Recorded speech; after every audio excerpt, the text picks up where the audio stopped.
Nintendo's new game Tears of the Kingdom just blew everyone's minds when after almost 7 years in development, it sold over 10 million games in the first 3 days alone.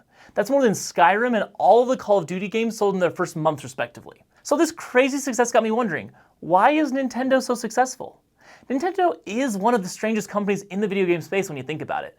They don't have any licensing deals to give them access to famous names or faces like EA does with Madden or FIFA, nor are any of their games playable on PC, unlike Activision Blizzard or Epic Games catalogs are. And on top of that, they don't have a massive portfolio of other tech offerings like Sony and Microsoft, nor do they have the full backing of the Chinese government. I'm looking at you, Tencent. So if Nintendo doesn't have any of these significant competitive advantages, what has allowed them to not only keep up with, but also beat the competition? And furthermore, how can we take Nintendo's secrets and use them to make our own business ventures more successful? By the way, Nintendo is not sponsoring this video, but if anyone from Nintendo is watching, I would be more than happy for you guys to give me some money. Keep that in mind for the next board meeting. So, here are the 6 reasons why Nintendo is so successful. First, the first mover advantage. Although Nintendo was not technically the first mover, they were in the early waves of video game creation. They were entering the video game space years before executives at Sony probably even knew what a video game was. Although Atari came out with Pong in 1977, over 5 years before Nintendo even entered the industry, Nintendo made waves when it came in with the NES. Their games they released on this console were far more engaging and in-depth than Atari's flagship games of Pong and Space Invaders. Games like Super Mario Bros., The Legend of Zelda, and Metroid are still relevant intellectual property that Nintendo relies on to this day. So, Nintendo's early mover advantage definitely helped against modern giants like Microsoft and Sony. However, they first needed to secure their place in the early video game industry. And they were able to succeed in this emerging market thanks to a principle from Schumpeterian economics. Second, creative destruction. For those unfamiliar, Joseph Schumpeter was a German economist who pioneered a theory of what he called creative destruction. We don't really have time to go into it here, but essentially the principle of creative destruction states that all resources and capabilities become useless over time, and if you don't reinvent yourself, someone else will come in and wreck you. This is exactly what happened to Atari. They remained focused on recapturing their initial success, and so they were overtaken. Although Atari still exists today, they still don't seem to have learned their lesson. Even up until 2019, they produced the Atari Flashback, simply giving their old stuff to a new generation. Nintendo, on the other hand, made new consoles with new games eating into their own sales near the end of each of their products' life cycles. But this also ensured new sales moving forward. If you look at the yellow lines on this graph, you can see that Nintendo's new console sales almost always overlap with when they're still selling their old consoles.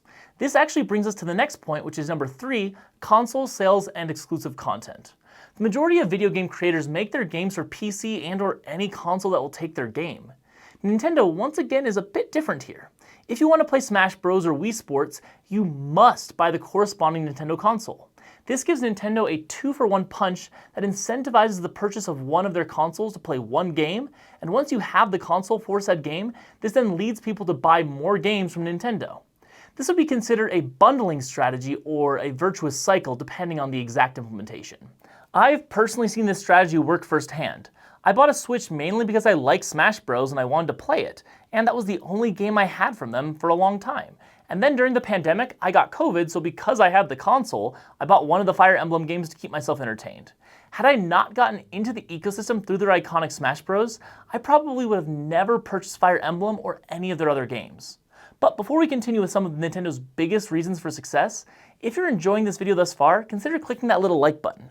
And if you like learning about the business world, click subscribe as I produce 2 long-form videos like this one each and every week. Now, on to number 4. Fourth, targeting non-consumption. Perhaps one of Nintendo's largest contributions to their success has been its targeting of non-consumption with the Wii. If we look at the graph again, we'll see that the Wii had an insane number of sales. You might even remember the Wii pandemonium. It seemed like every single suburban soccer mom had to get a Wii for her kids. And remember, these are the same people who would have said that Space Invaders or Doom was of the devil. Nintendo was able to increase its market share in this new space by creating simple and fun games that appealed to a different use case than the average game. Most games at the time were either difficult to learn or were more intense, violent games like Call of Duty and Halo. However, Nintendo's new titles like Wii Sports, Just Dance, and even reinvented classics like Mario Kart gave off a more family-friendly and communal vibe. That led parents to buy these games for their kids so they would play together instead of on the computer alone. Many of those kids ended up being lifelong Nintendo fans. Those memories of accidentally smacking your brother in the face when you were playing Wii Tennis, now that's priceless. Those feel-good memories, or feel-bad memories in my brother's case, led to a nostalgia that brings people back repeatedly. Fifth, quality over quantity. This brings us back around to Tears of the Kingdom. The average video game takes 3 to 5 years to develop, with lots of companies really pushing for the lower end of that range.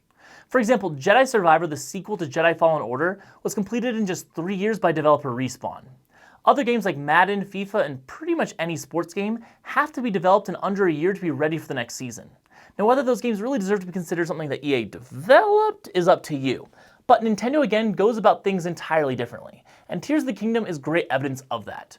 Its predecessor Breath of the Wild was released in 2017, and Tears used many of the same base aspects.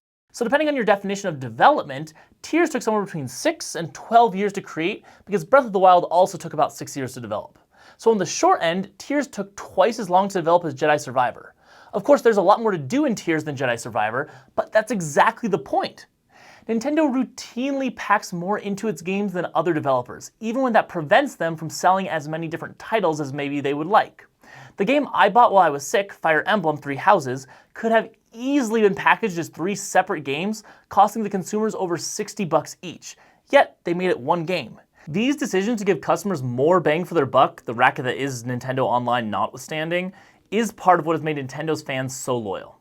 Sixth, luck. Let's be honest, every successful company has had a good deal of luck, and we don't really need to go too far back to see how Nintendo has gotten lucky. The Switch was released in 2017, and they then followed it up with the Switch Lite near the end of 2019. This timing was really fortunate for Nintendo because pretty soon after the launch, people were locked in their houses with only books and video games to keep themselves entertained. And let's be honest, which do you think people are going to choose? Many quarantining people who are now deciding to play more in-depth video games than Candy Crush for the first time, they were faced with a few options at the time. The $200 Switch Lite, the $300 Switch, or the significantly older PS4 and Xbox One that both originally debuted in 2013 and still oftentimes cost more than the Switch did. When faced with buying a cheaper, newer console or a more expensive, older one, many people went with the newer option. When Xbox and PlayStation both debuted their Xbox Series X and PlayStation 5 respectively in November of 2020, not only were they a little late to the party with many new pandemic buyers already having purchased the Switch months earlier, and not only were they much more expensive, but they also dealt with supply chain issues and long delays in fulfilling orders, which further pushed customers away and toward the Switch. All this has led to the Nintendo Switch being the third most popular console of all time, with 124.5 million consoles sold. That's more than double the PS5 and Xbox Series X/S combined. I'm sure there are dozens of other small things that together have led to the success of Nintendo, but these 6 are some of the biggest contributors and are also mostly repeatable in your own business. Sure, you can't build your strategy around luck, but Nintendo's focus on quality over quantity, targeting non-consumption, and bundling are all things that can be applied in any business. Nintendo, I'll keep my eyes out for that sponsorship deal, but as far as the rest of you, I hope you guys all learned a thing or two in this video. And if you want to learn more about how other companies have managed to dominate in their industries, check out these videos here and here. As always, thank you guys so much for watching, and I'll see you guys next time.